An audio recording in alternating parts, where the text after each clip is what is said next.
Kale ala Bukedde TV1 nkubuuzaako munnange nti osibyeyo kyanno. Njagala nkwebaza gy'osobodde okukola olunaku olwaleero. Tuyingidde mu kaseera akagataliiko nfuufu agakutegeeza ebingi gy'otabadde. Nsaba okkalira osooka olabe ebikulu ebiri mu olunaku olwaleero oluvannyuma tukomewo nago mu bujjuvu. Ssemaka Aleppuka n'ogw'ennyumba mukyala mukulu gy'akaayanira ali bubi. Sobola kukkiriza ati anzibe. Pastor asibiddwa emyaka 4 lwakufunyisa omwana omujja na nnyina olubuto olw'abalongo n'amusiiga akawuka. Exhibited himself as a false prophet. Omuliro gukutte essomero ne gutta abaana 4. Omu apookya. Poliisi egumbuludde ebiwayi bya Nuupu ebyeyuza e Masaka. Ebikubyemu tiyaggaasi.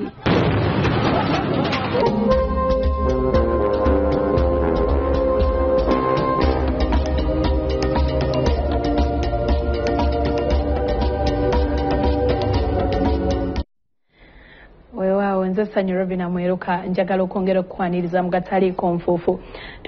Tutandise n'aga Ssemaka ali mu kweyuza ne mukyala mukulu akayanira ennyumba ono ebibye bibi era emboozi eno katukikulage nga bw'eri mu bujjuvu.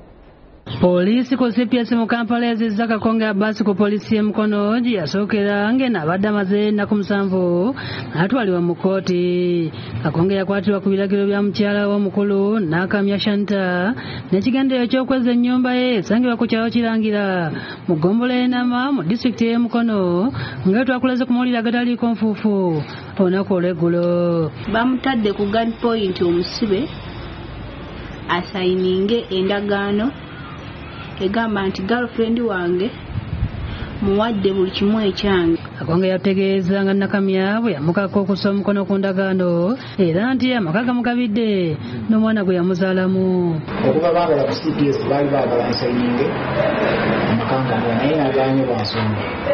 Bw'aba yanzira okusooka n'akola SMJK adiweya nakasero.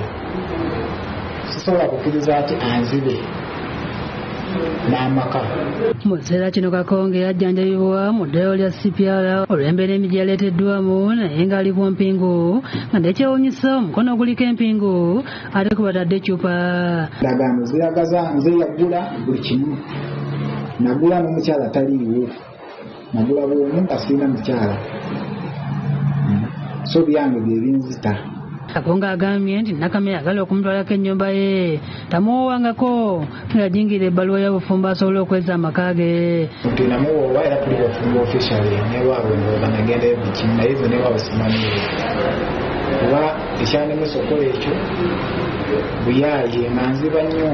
Agambye nti yaguddwako omusango gw'okusaalimbira amaka ge era ng'awera nkolokooto ntajja kussa mukono ku ndagaano gye bamukaka kubanga amaka yagazimba mu ntuuyo ze. Ebintu ebyo nabikola saalibwa bubbi. Mpola okutuuka awo wendi olwaleero okutuuka amaka. Kati ayagala n'omwana gw'alumiiriza okuzaala mu Nakamya omutwale ku DNA okukakasa obanga wowe. Omukoleza amaka naye ku mbeera eyo bakwetaaga omukolezanga be. Okolezanga omwana mukyala Mutona Musoke Aliya ng'asuubira okuzaala alaajanidde abakulu mu gavumenti okuyingira mu nsonga zaabwe kubanga mujja bafuukidde akayinja mu ngato. Muyambe omuntu akaafuna obwenkanya kubanga n'embeera gy'alimu tesanyusa. Nakamya Shanita simanyiza njagaza.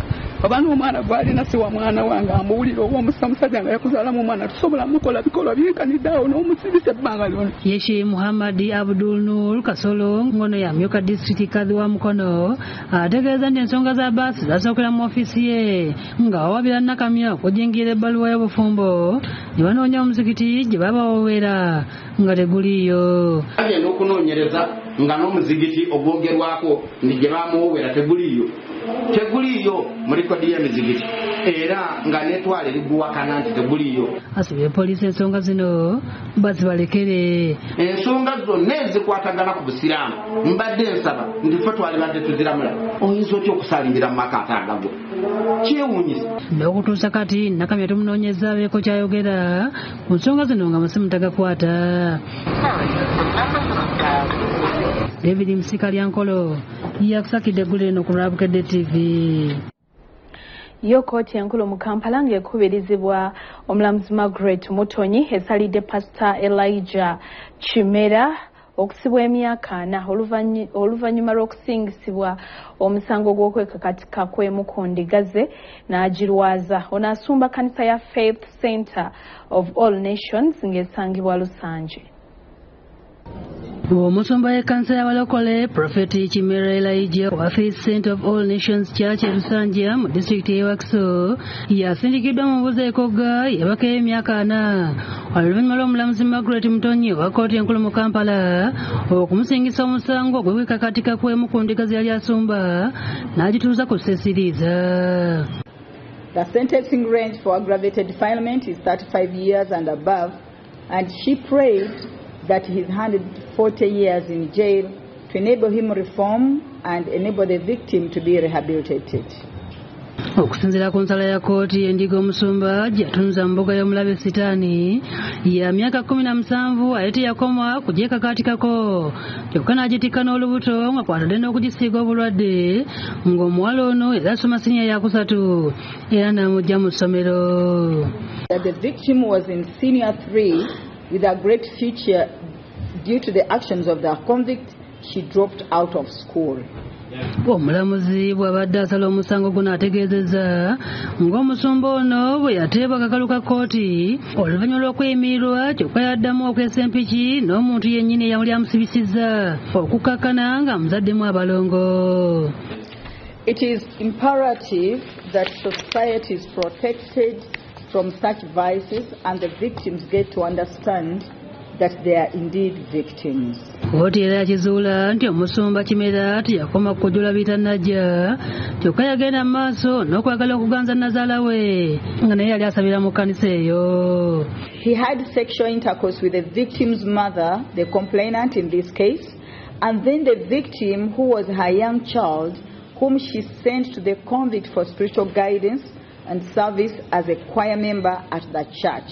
Okusinziira ku ludda oluwaabi omusango guno gwa naggomola era ng'ekibonerezo ekisinga obunene kiba kyakwanikibwa kalabba wabula omulamuzi amukendeereza ku kibonerezo olw'ensonga nti yasooka n'akkiriza omusango guno. Omulamuzi avumiridde enneeyisa y'omusumba Kimera ey'okuvvoola ekitiibwa kya kkanisa. The convict exhibited himself as a false prophet. The Bible talks about in Matthew 7:15 that watch out for false prophets. They will come to you in sheep's clothing, but inwardly they are ferocious wolves. By their fruit you will recognize them. Joseph Innocent Senfuma yakusakidde eggulu eno ku Bukedde TV. Ate ab'obuyinza e Busia bagadde essomero lya Victory Nursery and Primary School oluvannyuma lw'omuliro ogutategeerekese bwe gukutte ekisulo ky'abaana abalenzi 4 ku bo ne bafa ate omu nga kati ali mu mbeera mbi. Ebintu bya bukadde na bukadde nabyo bisaanyeewo. Emboozi eno kati ongera okugiraba. Omuliro okutta ekisulo ky'abalenzi ku ssomero lya Victory Nursery and Primary School kigambibwa gwatandise ku ssaawa 6 ogw'ekiro. Ekisulo kino kifiiriddemu abaana 4 n'okulumya omulala omu kibadde kisulamu abaana 62.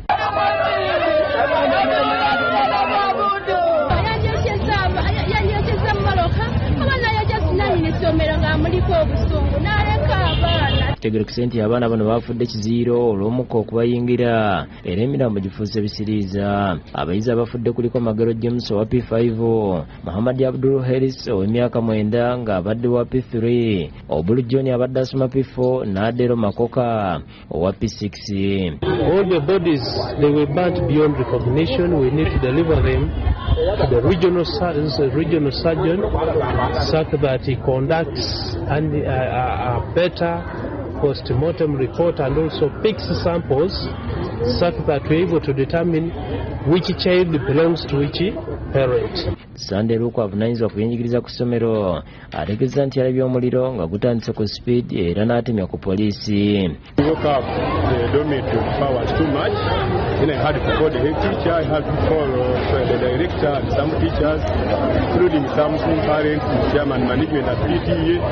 Then I was calling while rushing to police. Stephen Ojambo nga yakulira essomero agambye nti kibadde ekikangabwa ky'amaanyi ekibatuuseeko. Tumala ku poliisi batuta mu motoka efunkira nde motoka ya fire brigade. Omuliro n'olwedde ennyumba ibeera emaze okwamu kati. Naye nga koosi ya fire tutayimanya kutinaawo. Abazadde oluwulidde bino baddusizambwa ku ssomero okukebera ku baana baabwe. Basabye ab'ebyokwerinda okunoonyereza okuzuula ekituufu ekivuddeko omuliro ne basaba buli ali emabega wa kino avunaanibwe. Essomero batuuseemu batuwa kitiiki emala era situbisiise bubi beekusaba gavumenti ikiyambe.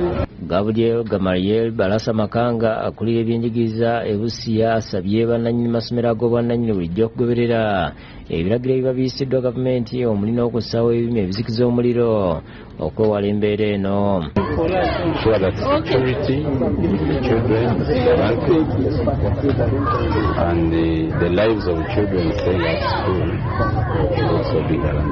Michael Kibwika gamba nti basazeewo okuggala essomero n'ebbanga eritaliggera okusobozesa abazadde n'abaddukanya essomero okuvvuunuka okusomoozebwa okuliwo. We have sat and resolved on a number of things.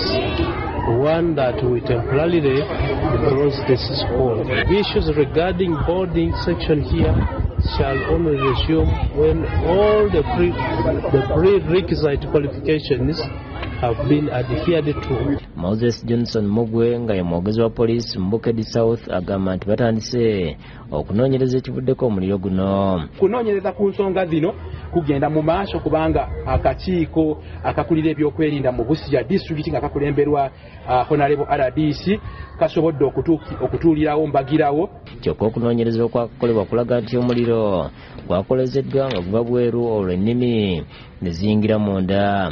Mu kiseera kino abazadde basazeewo okuggya abaana baabwe ku ssomero nga yalumiziddwa ajjanjabibwa mu BMK Health Center olw'ebisago bye yafunye. Gabriel Mukisa yakusakidde gweno ku Bukedde TV.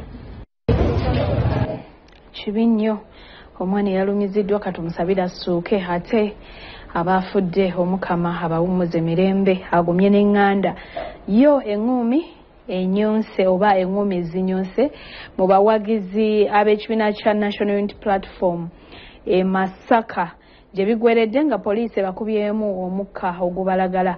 Entabwe evudde ku abo abawagira ekiwayi ky'omubaka owa Nnyendo Mukungwe Mathias Mpuuga nga bawakanya ekiwandiiko ekibadde kisomerwa ab'ekiwayi kya meeya ow'ekibuga kino Florence Namayanja nga bagamba nti si kya bannamasaka bonna wabula ye yandibanga yakiwandiise ng'omuntu. Ensinkano y'abannakibiina ky'NUP eggweredde Malaka ebadde ku kitebe ekya National Unity Platform ekisangibwa ku luguudo lwa Elgin nga lwetabyemu abakulembeze abalondebwa ku tiketi y'NUP mu kibuga Masaka. Meeya w'e Masaka Florence Namayanja asoose kubuulira abalwetabyemu ekigendererwa kyalwo era n'ategeeza nga ne pulezidenti w'ekibiina ky'NUP Robert Kyagulanyi Ssentamu bw'agoberera obutereevu ebirubaddemu. Olukiiko luno Pulezidenti waffe Kyagulanyi Ssentamu alugoberera era yalukkiriza. Oluvannyuma meeya wa divisioni ya Kimanya Kabonera Lukyamuzi Stephen atandise okusoma ekiwandiiko nga kisoose kwoleka nga bwe waliwo okusomozebwa e Masaka kyokka nti bo kagwake keetonye bali mabega wa Pulezidenti Kyagulanyi. Tugenda kusigala nga tuli bawulize eri Pulezidenti waffe His Excellency Robert Kyagulanyi Ssentamu. Bano era bagenze maaso ne beesamula bakansala abaakyuka wiiki ewedde ne beegatta ku kibiina kya PLU ne bategeeza nti wadde b'NUP bye baasalawo si bye bigendererwa by'ekibiina. Ofiisi ya Nuupu Masaka tebangako na nkolagana yonna na PLU. Abaakikoze beenoonyeza byabwe. Ono abadde akyagenda maaso n'okulomboja ebiri mu kiwandiiko ne weesowolayo omuvubuka omu amukwakuddeko ekiwandiiko n'atandika okukiyuzaayiza nga wano eŋŋumi weetandikidde.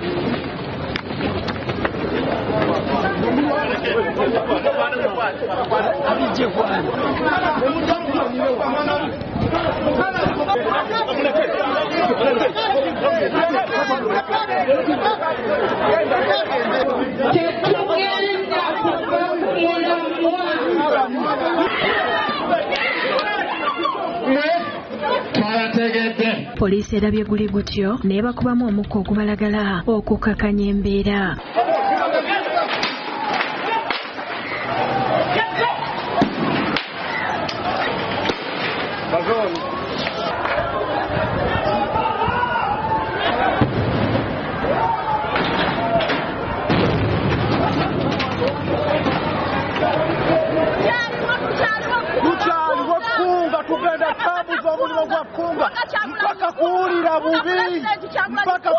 Bakiro bwedda abawagizi b'omubaka Owanyendo Mukungwe Mathias Nsamba Mpuuga baweranga we bakooye abakulu ku kitebe ky'NUP okwagala okubasalirawo ku nsonga z'e Masaka.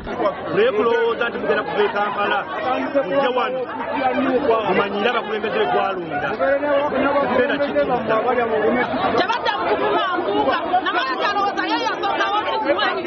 mulimu bana beefuula mbu bakaliba nga namanja ne gurupu yenze nabatembeeya owaffe muvumenti yali etwala ekifo kyonna. Bano okubadde n'omwogezi w'NUP e Masaka Stephen Ngobya baweze nti kikafuuwe okukkiriza ekiwandiiko kino kubanga Namayanja yakiwandiise ng'omuntu.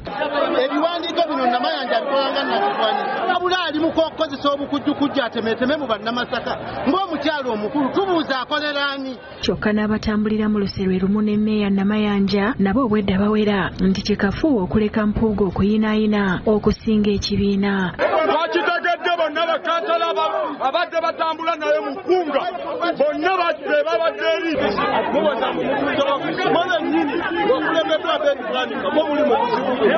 Olwaleero Mpuuga nkugamba ekigambo kikirumamu kijja kugeera bbali singa tegaali maanyi ga Kyagulanyi n'abantu bonna we bali wano Bobi Wine Mpuuga wali todda mu paalamenti. Si bwe gusoose DP mugimanyi ng'eyulise era Oweekitiibwa Mpuuga yasindika ttiimu negenda ku social center nekuba abantu b'emikulu nakati gwe mulamwa. Toyonoona kifaananyi kya pate gy'ovaamu, toyonoona kifaananyi ky'abantu b'obadde owangaala nabo. Ekikubisiza tiyagaasi eyo okulaba nti babadde balwana balekeraawo batugezaako okwogera nabo ne baba nga tebawuliriza. Jacinta Bwanika yakusakidde eggulire lino ku Bukedde TV.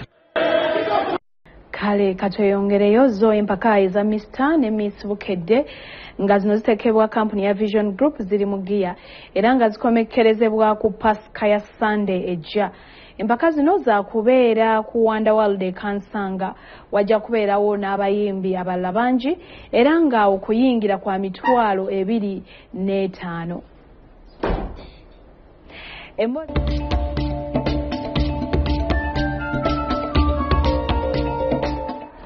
Emboozi eyo njagye kutuusaako mu maaso awo naye kkiriza nsooke nzijewo negamba nti olunaku olw'enkya ssentebe ow'ekibiina kya NRM era nga ye pulezidenti w'eggwanga lino Yoweri Kaguta Museveni lwasuubirwa okugenda mu disitulikiti ey'Eddokolo okunoonyeza akalulu oyo akwatidde ekibiina kya NRM bendera. Katulabe ebisingawo ku mboozi eno. Bannakibiina ky'NRM disitulikiti y'Eddokolo basseemu keetereekera kw'okwaniza ssentebe w'ekibiina ekyo era pulezidenti w'eggwanga lino Yoweri Kaguta wabula Museveni asuubira okugenda olunaku olw'enkya okusagulira munnakibiina akalulu Adong Gent Rose avuganya ku kifunyambako omukyalo wa disitulikiti eyo.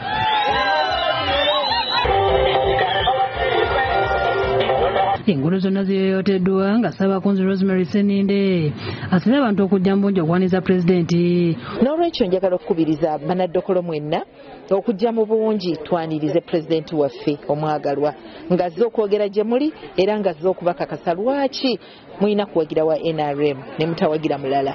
Olunaku olw'enkya abeesimbyewo ku bwannamunigina basuubira okulangirira mu butongole nga bavudde mu lwokaano balekera Adong atalaaza ebyalo ng'anoonya akalulu.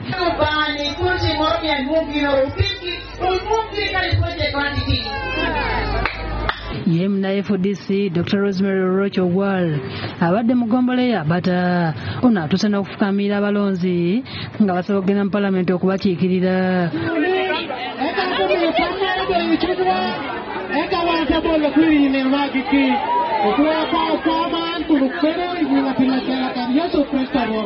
okunoonya akalulu ku ggwankya nga pulezidenti bw'akuba enkuŋŋaana bbiri ng'olumu wakulukuba agata ate olulala lukuba abata.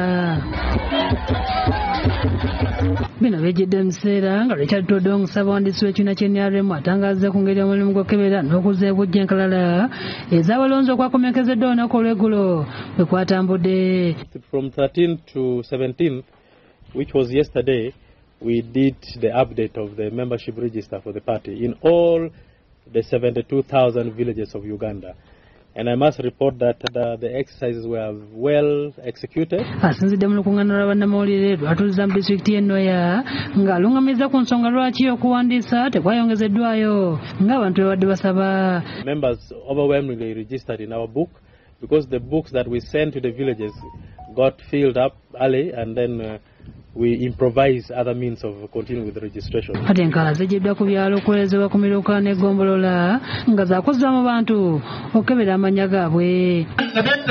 Yahya Tibiti Juma Nanziri ssentebe w'NRM mu Nsiikeetu zooni e Mundeeba alojja engeri ya Jawuda Kitata gye yabalisizaamu akakanja. Kitata kaayagale kaagaane nze mu kibiina nafuuka mwana sijja kivaamu naye nga nsaba bukuumi okusinziira ku Kitata bye yamponinze. Masa Ali Male yakuliddemu abawandiisa alumiriza Kitata okumuggyako olukalala bannakibiina mu kitundu kino n'alutwala. Naye nga abantu bali bakyajja naye kubanga kyeka balina entalo zaabwe nga bo zisitamanyiiko nzikwata binkwatako zibaleka mulimu gwange. Kyokka Kitata asambaza ebimwogerwako nti abamulumiriza babadde bajja amanya ga bannakibiina ku lukalala. Olusente waffe twamuzudde nga yakutte n'ekitabo n'akwata ne pen n'atandika okusazaamu. Awo tulagiridde adimini Lijeso bagende ku poliisi bakole statement tugenda kumukangavula. Kyokka Todong akakasizza nti bagenda maaso n'okwekkaanya ensonga za Kitata. Kitata is the chairman of our division in Kampala, in Rubaga division, I think. And we shall verify that. Abudu Muwonge ne Robina Nantale byakusakidde eggulu eno ku lwa Bukedde TV. Kale n'emboozi ezokkiriza tuwummulemu kyekitundu kyaffe ekisoose ekyagataliiko nfuufu tujja kudda n'ekitundu kyaffe ekyokubiri mulimu gano. Linda ne bino mugataliiko era ye yokka gye nnina. Abadde RCC w'e Rubaga Anderson Burora awaddeyo woofiisi wakati mu kuwera enkolokooto. Mba nejjusa kikimba sitegeera byenkola. Kitundu kyaffe kyakubiri ekyagataliiko nfuufu gwe tukyatambula naye nyongera okwebaza akadde kootuwadde naawe yakatweyunga ku nkwaniriza nnyo. Tugenze maaso n'abadde RCC ng'ow'e Rubaga ng'ono ye Anderson Burora awaddeyo office eri RCC wa Kampala Central Doreen Keita olwaleero. Ono agamba nti kikafuuwe okwetondera sipiika ng'alaba ebintu biddobonkana era agambye nti ye mwetegefu ogenda mu maaso ng'abyogerako okusinga okusirika. Burora kati alindiridde kusimbibwa mu kakiiko akakwasisa empisa. Abadde RCC wa Rubaga Anderson Burora awaddeyo woofiisi eri amyuka RCC wa Kampala Central Doreen Keita n'akakasa nti tasobola kwetondera sipiika wa Parliament Anita Among era nti emirimu gyonna gy'abadde akola abadde agikola ku lwa Pulezidenti na gavumenti okutwaliza wamu. So kyenkola nkikola n'obumalirivu nti ndi mumativu nti sirina kwekkiriranya mu kyo ne mu mutima gwange nti kyenkola kikyamu. Burora ategeezezza nti bakama be bamuwa omulimu e Rubaga era ne bamuwa emikisa gyonna okwetondera sipiika olw'ebyo bye yayogera naye nti tasobola kwekkiriranya ng'alaba ebitateredde. Haji Kakande yabagamba nti yampita lunye yaŋŋamba lunye yampabula lunye kitegeeza ki nalina emikisa gyonna seetunda ate neetonda olwaleero mba nejjusa kikimba sitegeera byenkola. Ategeezezza nti ku bwa radisi amaze g'emyaka 5 era ne mu woofiisi ezimu abadde alondebwa wakati mu kuwakanyizibwa wabula bagenza okumuyimiriza nga mukkakkamu akabonero akalaga nti tagenda kukomya kwogera ku bikyamu ebigenda mu maaso naddala mu bakulembeze abaagala okuvumaganya gavumenti. Era ekyo saagala kukyetonda olw'okuba nti mpeereza pulezidenti nga bwe nnina omuweereza ne gavumenti yange. Siina kukyetondera ekyo ndi musiimu ndi mumativu nti kyekituufu kye nnina okukola. RCC kayita abavubuka abageto structure n'amusaba okukolagana nabo n'okubayamba ng'ayita mu ofiisi eyo. Okumanya nti nno eyo structure eri mu ofiisi eno era mu byonna by'alina okukola bibakwatako. Oluvannyuma waddeyo ekisumuluzo kya ofiisi eky'emmotoka ne fayiro erimu enteekateeka za PDM nga bwe zaakatambula mu Lubaga. Ebisumuluzo bya ofiisi fayiro zino the flagship project ya parish development model. RCC Keita asabye Bulora abeere mugumu kubanga amazima gajja kumala gazuuke. Era njagala kwebaza Anderson guno mulimu wete tulina okukola, but I'm praying that the truth, you give it time, the truth will be what? Bulora yayimirizibwa ku kifo kino ku Lwokuna wiiki ewedde nga bino byakakasibwa omuwandiisi w'enkalakalira mu ofiisi ya President Hajinus Kakande ngono yategeeza nti kyava kukuvoola Sipiika Anita Among n'okwagala okukunga abavubuka okugenda ku ofiisi y'okwekalakaasa. Yagamba tingenda kukulembera gurupu y'abantu okuva mu Kampala bagenzi bazinda ofiisi ya Sipiika. Ekyo kintu kibi nnyo. Wiiki eno Bulora asubira okulabikako mu kakiiko akakwasisa empisa mu ofiisi ya Pulezidenti er'emisango bwe ginaamuka muvi wa kusimbibwa mu mbuga z'amateeka. Ye Sipiika Among ku Lwomukaaga bwe yabadde Bukeddeya yayambalidde abamulumbira ku mikutu emigattabantu nti si baakumuggya ku mulamwa. And all those who have been fighting me, we have known them and we shall deal with them. And then you say Anita resign and go where? Robin Anantale ne Edison Mutiaba be bakusakidde eggulire lino ku lwa Bukedde TV. Mu mboozi zaffe ez'abakyala abakakalukanye olunaku olwaleero tuvudde wano mu kibuga Kampala ne tugenda kilomita 25 ku luguudo olw'Ewakiso nga kano ke katundu ke bayita Ggobero. Abakyala b'eno baliko bye bakola okwebezaawo era emboozi eno katugirabe twongere okukenga omwoki wa Gonja ku kyalo Ggobero ekisangibwa kilomita 25 okuva e Kampala ku luguudo oludde Hoima. Ndalukenga amaze emyaka 8 ng'akola omulimu gw'okwokya Gonja ne banne mu kitundu ekyo. Ngumazeemu emyaka 8 sobodde okuba nga mpeereramu abaana. Gonja ne bamusobola okuva ku muliraano DR Congo kyokka agenda okutuuka e Ggobero we bakolera nga wamu ali ku buseere. Tebamuggyeyo Congo kuba ffe tetutuuka Congo tebamuleetera wano naye entambula emmotoka ffe tetusasula sente. Agamba nti kibaleetera okufunako amagoba amatono ddala so nga n'embeera mwe bakolera bwewameesoomooza. Obuzibu bw'ensanze mulimu sente ntono kati emirimu tegikyakola Gonja takyalabika. Nga oli bwe yalabika nga twamufunanga eddeno mu byalo naye tetukyamufuna. Ategeeza nti Gonja nga bamufunye bamuwanikako okuggwamu amasanda olwo ne bampakira mu kutiya okumutereka era ng'ayengera oluvannyuma lw'ennaku nga 4 olwo ne batandika okumwokya. Kusoomoozebwa okulala kwe basanga gemanda agali ku buseere saako emmotoka eziwanyika obuweewo eziyita mu kitundu kino bwe bakolera ekiteeka obulamu bwayo mu katyabaga. Okugula amanda ag'enkumi 3 gasobola kukola Gonja wa mitwalo 3. Olunaku oba olina okozesa amanda ganokipakampu ne gakolera emitwalo 8. Agamba nti ab'ekitongole ky'ebyenguudo ekya UNRA bwe baali bakola oluguudo luno tebassaamu bugulumu ate ng'oluguudo lulina ekkoona eddene.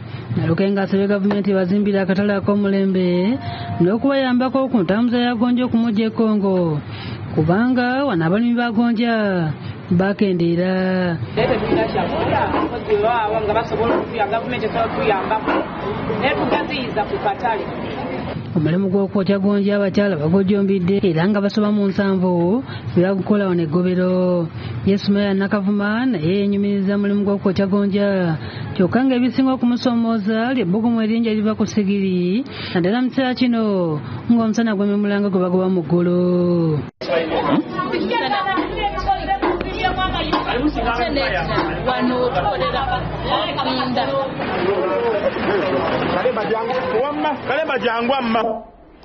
Kale abakyala b'Eggobero mwebale kukola ate omulabirizi ow'emukono Enos Chito Kagodo asiimye abatandisi b'essomero erya Seroma Christian High School ekyetume olw'okugonjola omwana w'eggwanga.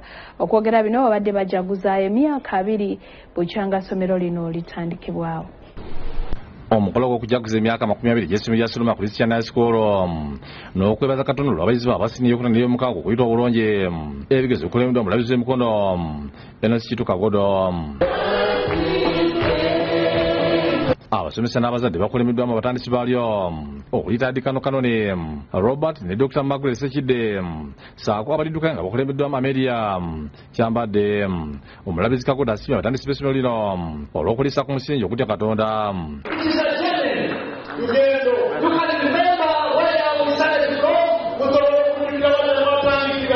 I want to congratulate you. You started slowly, but you the giant body. Asiimye n'abasomesa olw'okulikumira ku mutindo. We want to thank you for investing. Every student, you can't imagine what you are going through. Edith Kayanja omukulu wali oyanjudde ebyava mu bigizi by'omwaka ogwedde ku Sydney y'okuna n'ey'omukaaga. Ku baana bo 195 179 of them passed in Division 1. 10 bayita mu ddala erisobola. 14 passed in Division 2. 14 bayita mu ddala eryokubiri. And only 2 went to Division 3. Kyambadde ayogedde ku lugendo lw'emyaka 20 gy'agambye nti tegibadde myangu. And in this time we have moved from 9 acres to over 130. We started with 200 students. And now we are 2,000. Wabadde okuwa abayizi abasinze okukola obulungi ebirabo abakozi abaweereza ku ssomero lino nga kati baafa abasomesa abasomeseza obulungi ssaako n'abakozi abasinze okulwa mu ssomero lino ng'ebigabiddwa baddemu n'ebyapa.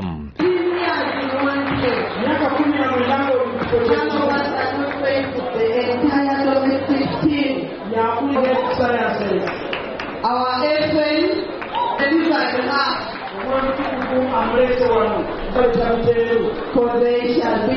Dr. Sekidde ayogedde ku lugendo Katonda lw'abatambuza era neyebaza abazadde. Neebaza abazadde singa temuliiwo singa tetuliiwo abazadde mwebale kuba seroma mmwe mugisimbe.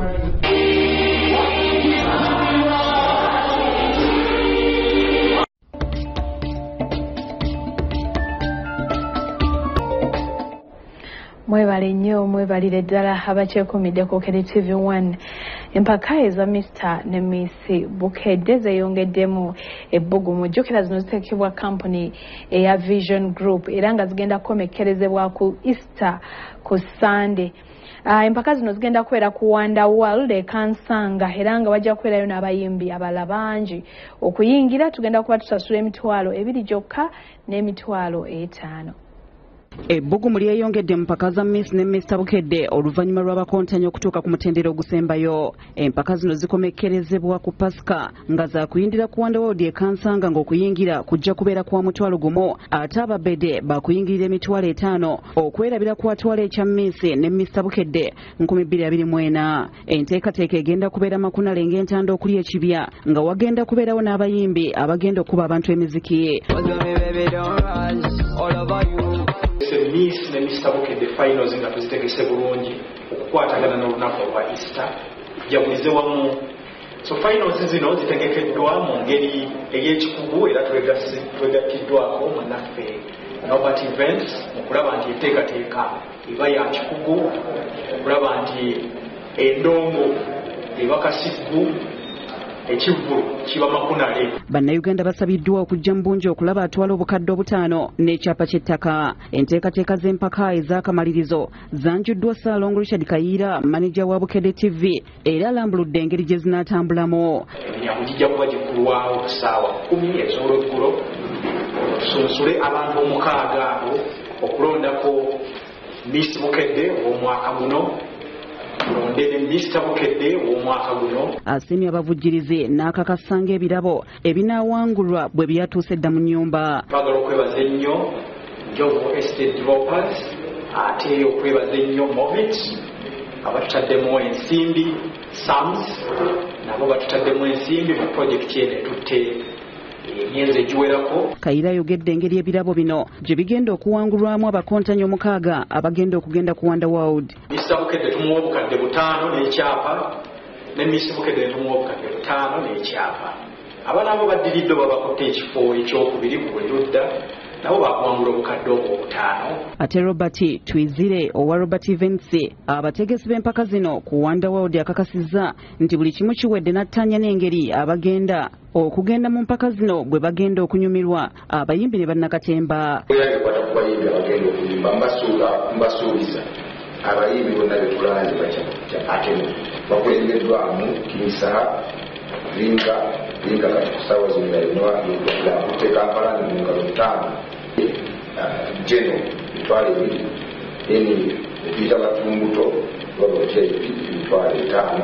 Ategeeza nti abanawangula empaka abakutwalibwa ne mu studio okulikodinga ennyimba zaabwe. N'asinga tujja kumulikodingayo oluyimba obugala obugasa video and audio. Abavujjiriza okuli Richard Ntale okuva mu Moviti abakola sabbuni n'ebizigo saako Wilson Sebbale okuva mu Njovu Estate Developers bakoowodde abantu okugenda okunyumirwa empaka zino n'ekintabuli ky'omuziki. Era tubasaba nti abantu bonna tubakoowoola abatulaba wano mujje ku Easter tukwataganire wamu omukolo guno Moviti bwe kyekwatako era ng'obunene bwayo bwe bunene bw'omukolo obuba. Twagaliza awo bonna beetabye mu Mr. and Miss Bukedde w'omwaka guno birungi byerere nga buli omuntu mwagaliza okulaba nti yewakonera ekyapa ekyo. David Tamale yakusakidde eggulire lino ku Bukedde TV. Miss Bukedde simini nyono nyamini nyanguno mumunyimini ebade kuchekulu kubera babuli by'omuntu kyeki uje tunyumirwe comedy atawe mula comedy anyuma.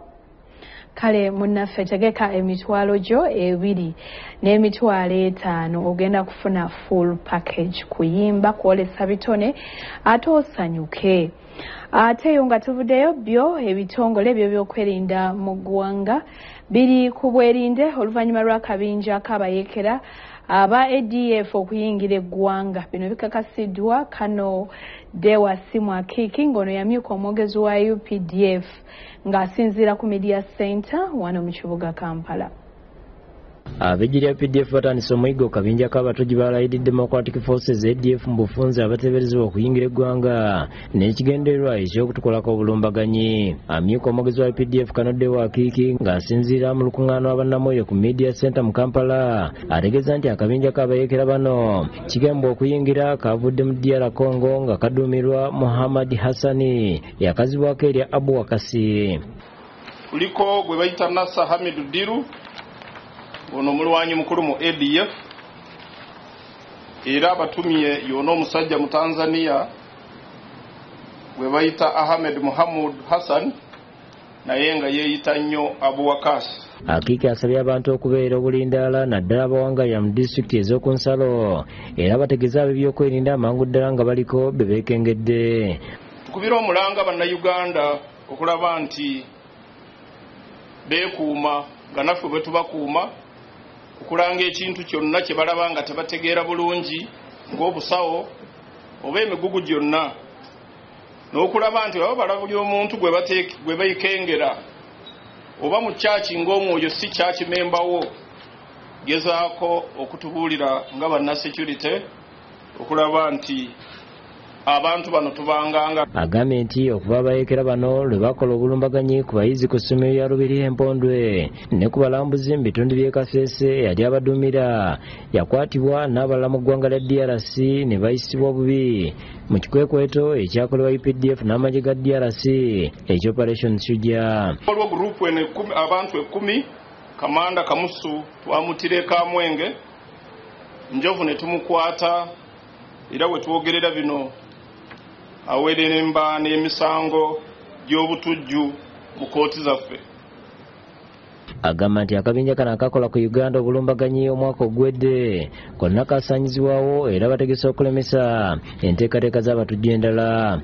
Era security zonna groups zonna ziri ku alert okulaba nti abatujju bano ate abazzeemu okuyingira eggwanga tubamalawo ekiba kisoboka tubalemese pulaani zaabwe zebazze nazo era twagala basuubiza nti okujja mu Uganda okukolerayo obutujju kati osasula bulungi nnyo kubanga n'abo bonna abagezezaako okujja tebaddayo.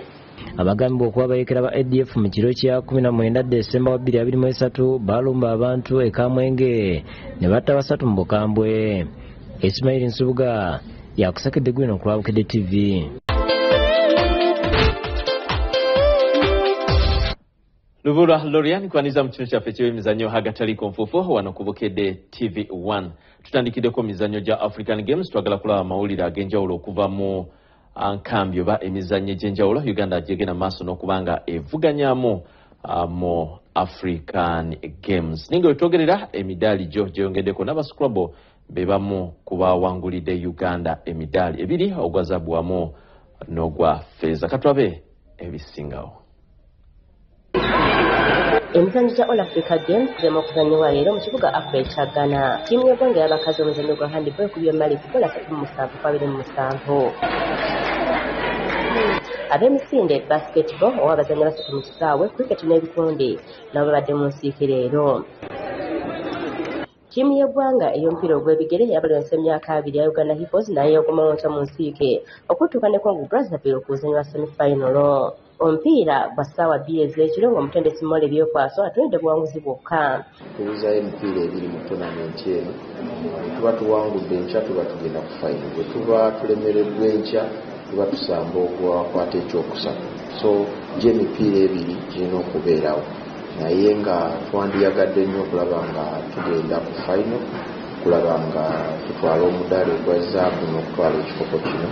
Kuba lwaki ffe tuli mu kiseera kino, lwaki ffe tutuuse wano, tulina okulaba nga tukola nnyo okulaba nga tutwala ekikopo kino. Babategesa ba Ghana bajja kuzannya Senegal ku ssaawa 5 ez'ekiro. Ab'omuzannyo gwa rugby batandika nkya okuzannya ng'abasajja be bali mu nsiike. Ttiimu y'eggwanga eya Rugby Queen Sevens esooka kuzannya Zimbabwe olwo ezzeeko Tunisia. Ttiimu etendekeddwa leero mulundi ogusemba mu State Rugby ekya University of Ghana. Tulina okuzannya buli match nga bwezze kuba tulina akatumulatinga points nga tournament wegenda game emu ku emu, so tulina wangula game zonna, temuli knockout, so buli game egenda beera knockout for us. Era nga tournament tugikozesa nga build up for Olympic preparations, era kati engeri gye tuvudde e Uruguay tebyagenda nga twasuubira, kati tusuubira waneeno okutwala gold. Amanga amalala agali mu mizannyo gino kuliko abategesa ba Ghana, Benin, Burkina Faso ne Kenya ng'akulembera ekibinja yawangula omudaali ogwa zaabu. Era nga tukyaliko mu mizannyo gya African Games bwetwogerera ab'omuzannyo gw'okusitula obuzito bataka mu ggwanga, era nga Davis Niyoyita yawangulidde Uganda emidaali egy'enjawulo 3 agenze mu maaso n'okuba nga ayogera ku buwanguzi bwe yatooseeko. Omuzannyo gw'okusitula obuzito gwakiikiddwa abazannyi 4 okuli Davis Niyoyita, Stephen Ojede, Aisha Namataka ne kapiteeni wa ttiimu Lydia Nakidde. Ku bazannyi 4 Davis Niyoyita yekka ye yawangudde emidaali ku ttiimu eno nga giri 3 ng'ogw'ekikomo buli gumu n'egya ffeeza 2. Emidaali yagiwangudde mutendera gwa kilo 5.5 banya okusitula obuzito bwa kilo 3. Bakazi abadde za Africa Games naye training embadde nsinga okukola, bane nsinga kwetegekera training ya bane nsinga kukola training nga ya kugenda mu World Championships zigenda okubeera e Thailand. Kati so kyovula nabadde nkola ki, nabadde nsuubira obuwanguzi kuzina empaka kubeera nabadde fit. Ono gino gye midaali gye gyasoose okuwangula mu mizannyo gya Africa Games. Mbadde sina mudaali gusobola kola ki, gwe nalina wangulako gubadde guzito wanyonga guneeno.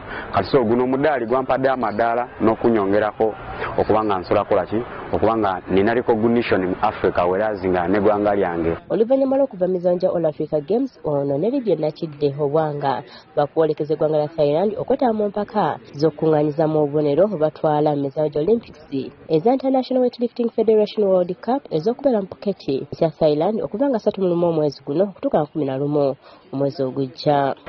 Saba Katonda nkwatireko we n'abanzanye bulungi nsuubira okuba nga nkwalifayinga, whereas nga nze mu Africa akulembedde era nsuubira okuba nga nsobola okukola ki, okwezinga eggwanga lyange okuba nga nsobola olituusa ku ddaala erya Olympics. emizannyo gya Africa Games egyatandika ennaku z'omwezi 8 omwezi guno gikomekezebwa ku Lwomukaaga luno. Yoli gwanga y'omuzannyo gwa ludo yajiddwako akawuwo era nga abantinda Masaka n'Ekiboga batandise na buwanguzi. Mu muzannyo oguzannyiddwa enansana bannyinimu abanansana All Stars leegi bakitandise bubi nga Kiboga Ludo Club yabalumbye waka waabwe ne bawangulirayo. Mu nzannyo 3 zonna Kiboga Young Ludo Club yaziwangudde nga yekulembedde ekimeeza mu nzannyo 3 ezisoose. Kyo ndi suwa ngenda twala ekikopo njagala abawagizi baffe bananyini kiraabu batubanja ekikopo tuwayi kiraki balina tubanja kuba buli kimu bakituwadde obusobozi. Abalala abazannye Gulu City ekubiddwa Ntinda United ku Bugoba 3-1. Bulemeezi ne Buloba bakoze mayiriga Bugoba 2-2. Masaka Giants ekubye Najjemba Obugoba 4 ku bwereere so nga Kazo Hills balemaganye ne Nakawa Market bakyapena omwaka oguwedde ku Bugoba 2-2 ng'omuwanguzi wa liigi akiikirira eggwanga mu mpaka za Africa eza Africa Club Ludo Championships. Gechide musike b'emizannyo ekyo kyonna ku lwaleero nja kwagaliza ekiro ekirungi akumata kumira mpira musule bulungi mwenaba.